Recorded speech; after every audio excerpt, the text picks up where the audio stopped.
नमस्कार, बहुत स्वागत है आपका स्वदेश न्यूज में। मैं हूं आपके साथ अंशुल शर्मा। आप देख रहे हैं मोदी से डर लगता है। जी हां, पाकिस्तान के प्रधानमंत्री इमरान खान को मोदी से डर लगता है। अब शायद पाकिस्तान को अपने वजीर आला यानी इमरान खान को अपना स्तर समझ आ गया है, तभी तो अब मोदी सरकार से इमरान खान को दिक्कतें होने लगी है। कहते हैं कि दुआ है कि हिंदुस्तान में ऐसी सरकार आए जिसके साथ हम बात कर सके, क्योंकि मोदी सरकार पाकिस्तान को कमजोर समझती है। वहीं इमरान खान का कहना है कि मोदी हमसे बातचीत करने को तैयार नहीं है, और तो और कश्मीर के मुद्दे को लेकर भी बातचीत से हल करने की यहाँ पर इमरान खान बात कर रहे हैं। और ये कह रहे हैं कि कश्मीर की वजह से पूरा साउथ एशिया परेशान है और कश्मीर के मुद्दे का हल बातचीत से ही संभव है। दरअसल इमरान खान इस्लामाबाद कॉन्क्लेव 2021 में शिरकत करने पहुंचे थे और वहां पर एक लंबा भाषण दिया। इसमें कई बार भारत का जिक्र किया और पाकिस्तान के प्रधानमंत्री ने यह कहा कि उन्होंने कई बार भारत के प्रधानमंत्री नरेंद्र मोदी से बातचीत के लिए कोशिश की है, लेकिन वह हमारी कोशिश को हमारी कमजोरी समझते हैं। इस्लामाबाद में एक प्रोग्राम के दौरान खान ने कहा कि हम दुआ करते हैं कि भारत में ऐसी सरकार आए जो पूरी गंभीरता से पाकिस्तान के साथ बातचीत करेगी। इमरान ने पिछले महीने भी भारत से बातचीत की ख्वाहिश जाहिर की थी, लेकिन भारत ने पिछली बार और हर मौके पर साफ कर दिया है कि आतंकवाद और बातचीत कभी भी साथ साथ नहीं चल सकते।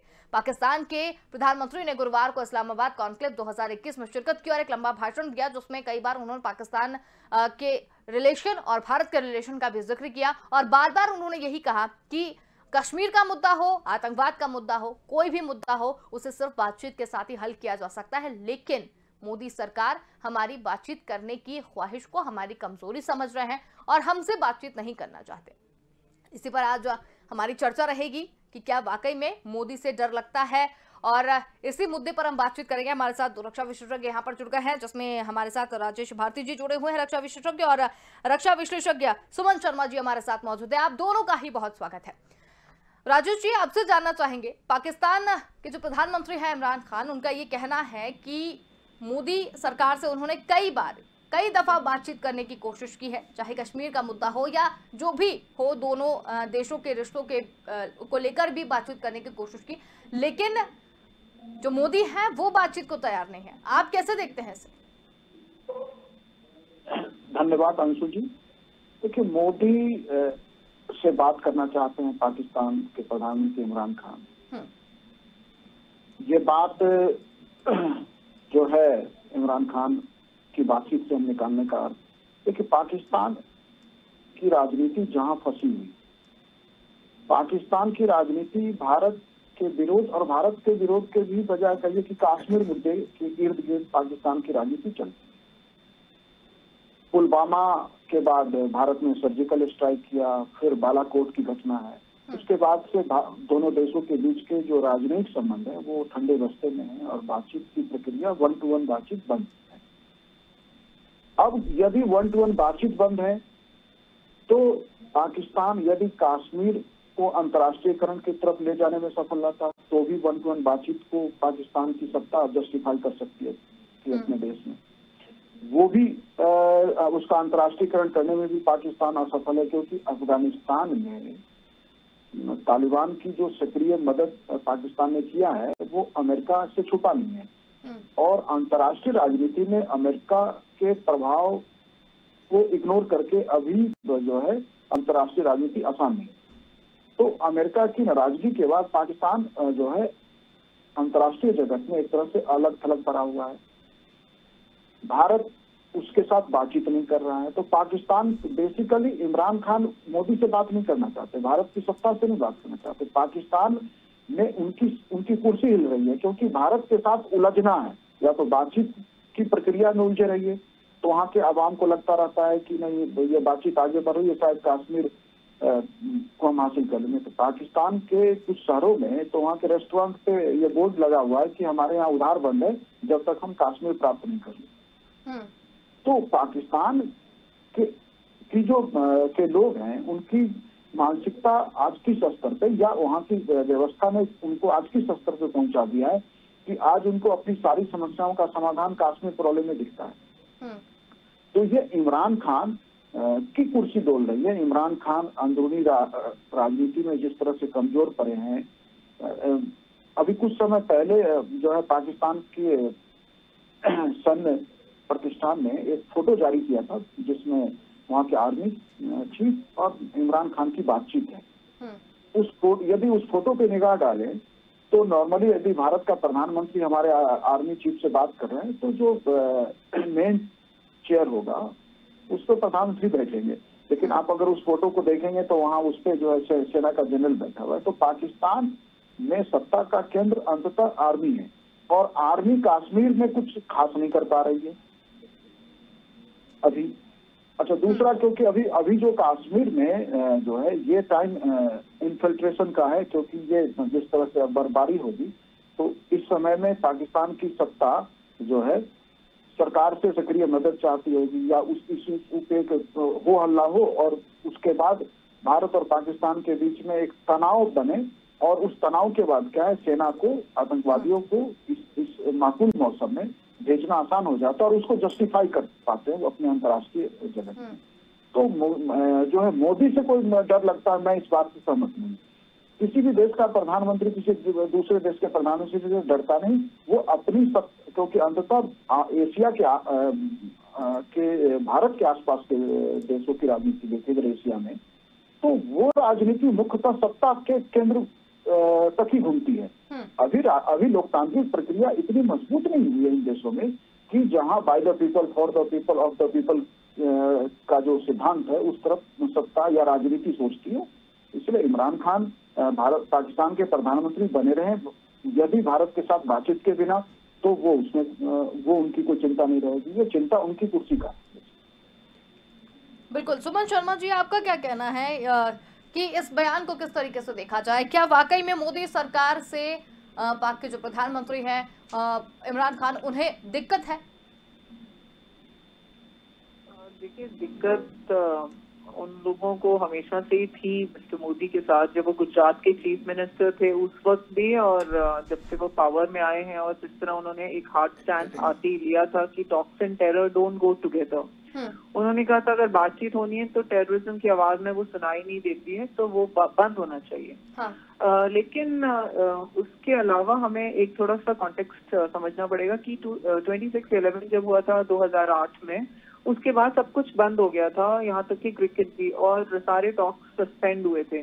2011 तक यही हालत रही और उसके बाद धीरे धीरे थोड़ी थोड़ी चैनल्स खोले गए। उसके बाद 2014 में जब मिस्टर मोदी प्राइम मिनिस्टर बन के आए, उन्होंने नवाज शरीफ को अपने स्वेरिंग इन में बुलाया, ये दिखाने के लिए कि वो चाहते हैं एक कदम वो भी बढ़े और ऐसे करके। तो इसकी काफी क्रिटिसिज्म भी हुआ है अंदर हमारे देश में भी कि उसके बाद वो एकदम बिना बोले वो उनके बर्थडे पर लाहौर भी पहुंचे थे, उसका भी क्रिटिसिज्म हुआ। उसके अलावा उसी साल में 2015 में सुषमा स्वराज जब उस वक्त फॉरेन मिनिस्टर थी, वो हार्ट ऑफ एशिया के लिए इस्लामाबाद गई थी और उन्होंने कहा था कि कॉम्प्रिहेंसिव डायलॉग स्टार्ट होगा। लेकिन उसके पहले आर्मी चीफ जो पिछले वाले थे राहील शरीफ, उन्होंने कहा था, उन्होंने कश्मीर को जगुलर वेन बताया। तो इस तरह के डायलॉग जब वो उनकी आर्मी के एस्टैब्लिशमेंट करता है और वो खुद डीरेल करना चाहते हैं इन टॉक्स को, तो ये पता करना मुश्किल है कि एस्टैब्लिशमेंट और आर्मी एक पेज पर है या नहीं। उनके अपने देश में पहले इस चीज को लेकर एक सहमति होनी चाहिए। सुषमा जी ने इतनी कोशिश करी थी कि ये डायलॉग, एक कॉम्प्रिहेंसिव डायलॉग, स्ट्रेटेजिक डायलॉग जो सस्पेंड हुआ था इतने सालों से, वो स्टार्ट होना चाहिए। 2015 की बात है, 2016 में उरी में अटैक हुआ, आपको मालूम होगा, जिसके बाद फर्स्ट सर्जिकल स्ट्राइक की गई और उसके बाद फिर से 2019 में जिस तरह हमारे जवानों को मारा गया, उसके बाद बालाकोट। तो देखिए, अगर इंडिया एक कदम आगे बढ़ना भी चाहता है तो वो अगले दूसरे देश की तरफ से उसके बातों से नहीं, उनके एक्शन से पता चलना चाहिए कि वो भी उसी डायरेक्शन में आगे बढ़ना चाहते हैं। तो अगर बढ़ने के लिए वो अपने एक्शंस में दिखाएं। मिस्टर इमरान खान ने जब उन्होंने टेक ओवर किया था एज प्राइम मिनिस्टर, तो उन्होंने अपनी इनॉग्रल स्पीच में भी ये वाली बात कही थी कि हम टॉक्स चाहते हैं। तो ऐसे बोलने से कुछ होता नहीं है। उसके बाद ये इतनी सारी घटनाएं अभी तक, देखिए 26/11 के परपेट्रेटर्स उनके वहां बैठे हुए हैं, जिसके लिए इंडिया ने हमेशा से कहा है कि जस्टिस होना चाहिए, ब्रिंग देम टू जस्टिस। 2016 में कुलभूषण जाधव को उन्होंने अरेस्ट करा, जिसको आज तक, अभी अप्रैल में उसे 5 साल हो जाएंगे उनकी कैद में, उसको अभी तक अब जाकर एक परमिशन मिली है कि वो कोर्ट में उनके लिए उनका वकील केस लड़ सके और वो मौजूद हो सके कोर्ट में, पेश हो सके। उस बात की परमिशन अब जाकर उन्हें मिली है। इतने साल उनको ना ही कोई काउंसलर एक्सेस मिल रहा था, ना ही कुछ। तो ये जो हरकतें हैं, और वो भी बिना सबूत, उन्होंने, वो एक बिजनेसमैन है, उनको अरेस्ट किया, उनको किडनैप किया गया था ईरान से। तो ऐसी वाली हरकत करने के बाद अगर वो ये समझ रहे हैं कि उनकी जो पिछले एम्बेसडर थे इंडिया में, मिस्टर अब्दुल बासित, वो बात कर रहे हैं हुर्रियत लीडर्स के साथ, तो इसके लिए एतराज उठाया था हमारी सरकार ने। और एब्रोगेशन ऑफ 370 के बाद कश्मीर को उन्होंने बार बार यूएनएससी में चाइना के थ्रू उठाने की कोशिश की है, बिहाइंड क्लोज डोर्स 3 बार उन्होंने कोशिश करी, लेकिन हर बार उनकी उस चीज को मना कर दिया गया, क्योंकि जो बाकी मेंबर्स हैं, परमानेंट मेंबर्स ऑफ यूएनएससी, वो इस बात से तैयार नहीं थे। वो जानते हैं ये इंटरनल मैटर है। तो हर बार कश्मीर को एक रुकावट के तौर पर टॉक्स में बीच में घुसाकर ये कहना कि टॉक्स चाहिए, टॉक्स अपनी जगह है, चैनल्स तो खुले हुए हैं। बैंकॉक में एनएसए की मीटिंग हुई थी जो बैकडोर थी, और बैक चैनल टॉक्स भी हमेशा खुले रहते हैं, चाइना के साथ भी चाहे और पाकिस्तान के साथ भी, चाहे रिश्ते कितने भी खराब हों। लेकिन कुछ चैनल्स ऐसे होते हैं, जैसे डीजीएमओ है, कोस्ट गार्ड है, लोकल कमांडर्स हैं, ऐसे वाले जो चैनल्स होते हैं वो हमेशा खुले हुए रहते हैं, कुछ भी इमरजेंसी अगर हो तो बातचीत हो। लेकिन डिप्लोमेटिकली आगे बढ़ने के लिए थोड़ा दूसरी तरफ से उनको अपना एक्शन में दिखाना पड़ेगा। बिल्कुल सुमन शर्मा जी, लेकिन अमेरिका पर भी एक तंज कसा है इमरान खान ने। उन्होंने अफगानिस्तान और क्लाइमेट चेंज के अलावा इस्लामोफोबिया का भी जिक्र किया है, इसे कैसे देखें? इस्लामोफोबिया देखिए एक फैशनेबल वर्ड बनता जा रहा है विक्टिम कार्ड खेलने के लिए। इस्लामोफोबिया सिर्फ एक वोक लिबरल्स का एक उनकी डिक्शनरी में ये वर्ड है जो बहुत फैशनेबल बनता जा रहा है, इसका कोई मतलब नहीं है। ये हमें समझना चाहिए। OIC के 57 मेंबर्स हैं, कोई 1 या 2 नहीं है। उसके अलावा GCC है, अरब लीग है, इनके इतने सारे ग्रुपिंग्स हैं मुस्लिम कंट्रीज के हर जगह। तो इस्लामोफोबिया का कोई मतलब नहीं होता है। और अमेरिका के ऊपर जो ये इल्जाम लगाया जा रहा है, ये ट्रम्प सरकार के टाइम से ही लगाया जा रहा है कि क्योंकि मिस्टर ट्रम्प थोड़े से उनकी एक स्ट्रॉन्ग पर्सनालिटी थी और वो स्ट्रॉन्ग डिसीजन लेते थे और बेबाकी से कोई बात बोल देते थे। तो वहां से वो एक विक्टिम कार्ड की तरह उसे हर बार उछालना, उसे इस्तेमाल करना। और अब जो इस रीजन में जो एक अलग से चेंजेस आ रहे हैं, अफगानिस्तान में जो भी कुछ हो रहा है, इसके अलावा ईरान थोड़ा सा इंडिया के साथ अलग हटना और एक अलग ग्रुपिंग उसका बनाना, चाइना के साथ हो, चाहे रशिया के साथ हो, चाहे मलेशिया, पाकिस्तान, ये लोग सब इकट्ठे हो रहे हों, तो ये जो एक अलग तरह का एक क्वाड बनाना दूसरे क्वाड को काउंटर करने के लिए, ऐसी जो जियोपॉलिटिकल चेंजेस आ रहे हैं हर रीजन में, और इस्लामोफोबिया को इस्तेमाल, लंदन में जो हरकतें कई बारी होती हैं, और फ्रांस के राष्ट्रपति ने भी उनके देश में जो जिस तरह के अटैक्स हुए हैं आम फ्रेंच लोगों पर, उनकी डिसीजंस के बाद इस्लामोफोबिया का इस्तेमाल हुआ। तो हमें ये नहीं सोचना चाहिए कि वो लॉ एंड ऑर्डर के केसेस थे, और वेस्टर्न कंट्रीज में जो हो रहा है वो उनके देश हैं जो कि उस बात का फैसला लेंगे। माइग्रेशन इतना बड़ा इशू बनता जा रहा है यूरोप में, कंट्रीज लाइक पोलैंड, चेक रिपब्लिक, ये लोग सब माइग्रेंट इस्लामिक कंट्री से आए, उनके ज्यादा फेवर में नहीं है। हंगरी ने अपना बॉर्डर बंद कर रखा है। तो ये इस्लामोफोबिया से ज्यादा उन कंट्रीज का अपना लॉ है और वो अपनी पॉलिसी बना रहे हैं जिसके ऊपर वो चलेंगे। तो ये नहीं सोचना चाहिए हमें कि ये इस्लामोफोबिया है, वो उनकी कंट्रीज के पॉलिसीज का और एडमिनिस्ट्रेशन का सवाल है। तो ये गलत है इस तरह पाकिस्तान के प्राइम मिनिस्टर का बोलना। बिल्कुल राजेश जी, अफगानिस्तान के मुद्दे पर भी उन्होंने कहा और अमेरिका पर भी तंज कसा। आपसे ये जानना चाहेंगे कि अफगानिस्तान के मुद्दे पर उन्होंने अमेरिका को घेर लिया और ये तंज कसा है जिसमें उन्होंने ये कहा कि अफगानिस्तान के तमाम फंड्स और अकाउंट्स को सीज कर दिया गया है, इसका क्या तुक है? उन्होंने साफ साफ ये भी कहा कि अफगानिस्तान की जो 4 करोड़ जनता थी उनका क्या कसूर था और अमेरिका उनसे बदला क्यों ले रहा है, और अगर ऐसा ही था तो अमेरिका वहां पर जीत क्यों नहीं गया। मतलब इस तरीके के भी बयान जो है वो दिए हुए हैं उन्होंने। सुमन जी, मैं इस पे बोलने से पहले इस्लामोफोबिया पे जो सुमन जी ने कहा, मैं उससे सहमत नहीं था। मैं 1 मिनट उस पर भी रखना चाहता हूँ। देखिए, इमरान खान जब इस्लामोफोबिया की बात कर रहे हैं तो वो सिर्फ एक वर्ड नहीं है और वो विक्टिम कार्ड खेलना नहीं है। बेसिकली अरब वर्ल्ड का एक जो है ध्यान आकर्षित करना है और इसके नाम पे इस्लाम की लामबंदी करने की कोशिश इमरान खान की लगातार रही है। और पाकिस्तान इस्लामिक वर्ल्ड को इस्लामोफोबिया के नाम पे जो है वो समर्थन चाहता है। ये सोच समझ के बोला गया बात। अब हम आगे चलें। देखिए, अफगानिस्तान में जो हुआ और अमेरिका जीत क्यों नहीं गया, सुपर पावर था, ऐसी बातें इमरान खान ने कहा, या तालिबान सरकार के अकाउंट बंद कर दिए गए हैं, वहाँ के 4 करोड़ जनता का क्या कसूर है। तो अमेरिका जो है, क्योंकि तालिबान ने जो समझौता किया था उसमें जिस तरह से पीसफुल अमेरिका को वहां से विड्रॉल होना था अमेरिकन सेना का, लेकिन अंतिम समय में जो वहाँ घटनाक्रम रहा, कुछ अमेरिकी सैनिक मारे गए, वो सीधे तालिबान का दोष नहीं है, लेकिन वो उस दोष से मुक्त भी नहीं हो सकता तालिबान। तो अमेरिका जो है तालिबान से नाराज है और उसे लगता है कि तालिबान बैड और गुड तालिबान के नाम पे जो बातचीत चल रही थी उसमें कोई खास फर्क अमेरिका नहीं देख पा रहा है। इसलिए अमेरिका वहाँ की जनता से कोई बदला नहीं ले रहा है।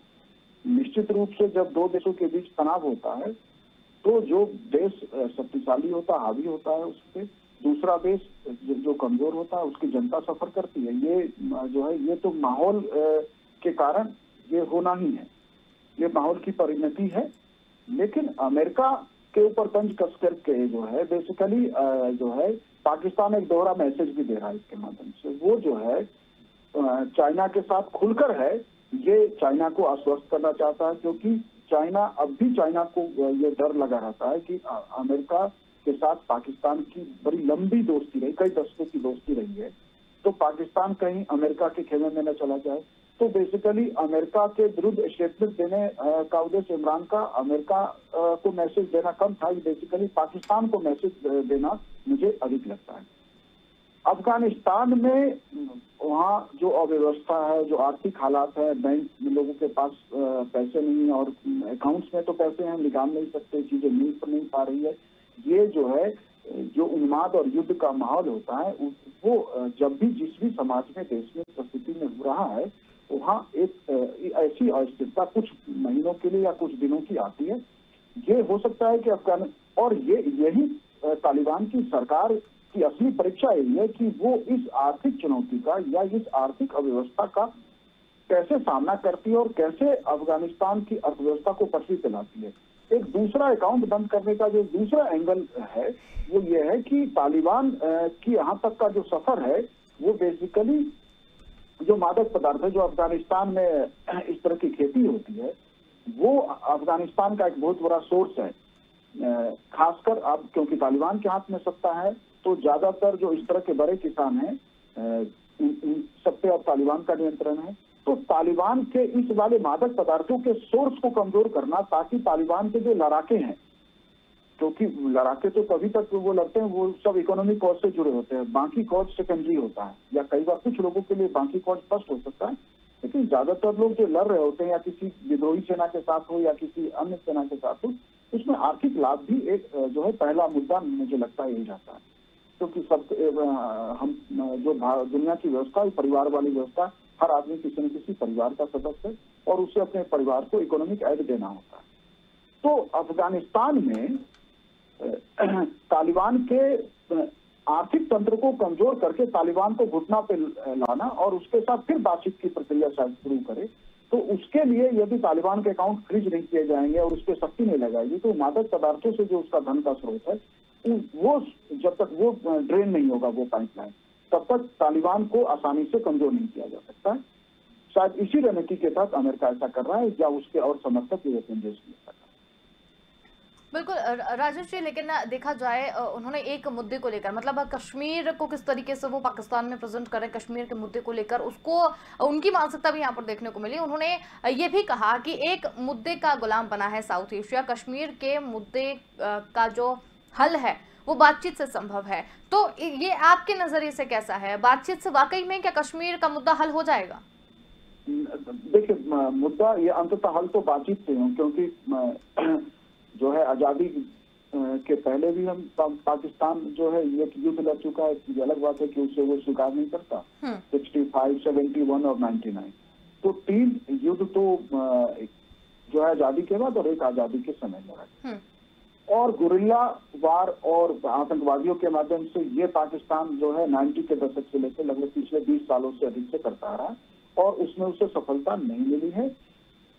तो पाकिस्तान जो है जब ये बात कर रहा है तो वो चाहता है कि बेसिकली ये कह के वो इस मुद्दे का अंततः जो है चाहता है कि इसका जो है अंतर्राष्ट्रीयकरण हो, और जब इस मुद्दे का अंतर्राष्ट्रीयकरण होगा, दुनिया के देश जब किसी भी मुद्दे की तरफ देखते हैं, जैसे फिलिस्तीन का मुद्दा है, जब फिलिस्तीन का मुद्दा इस तनाव पे गया तो सारी दुनिया ने उस मुद्दे पे ध्यान दिया, और अंततः इजराइल और फिलिस्तीन में समझौता हुआ। वो अलग बात है कि समझौता बीच बीच में टूटता भी रहता है, लेकिन आज फिलिस्तीन एक स्वायत्तशासी देश के रूप में कायम है, स्वायत्तशासी क्षेत्र के रूप में है, उसकी सॉवरेंटी तो अभी नहीं कायम हुई। तो पाकिस्तान को भी यही लगता है कि जब इजराइल जैसे शक्तिशाली देश को झुका के फिलिस्तीन ऑटोनोमस रीजन बनाया जा सकता है, तो ये जो है यदि उसी तरह इसको अंतर्राष्ट्रीय मंचों पे उठा के ये हो सकता है, लेकिन वो ये करने में सफल नहीं हो पा रहा है, क्योंकि आसपास उसको इस तरह से आप देखें कि पाकिस्तान के एक तरफ तो अफगानिस्तान और ईरान है, लेकिन दूसरे तरफ यदि हम देखें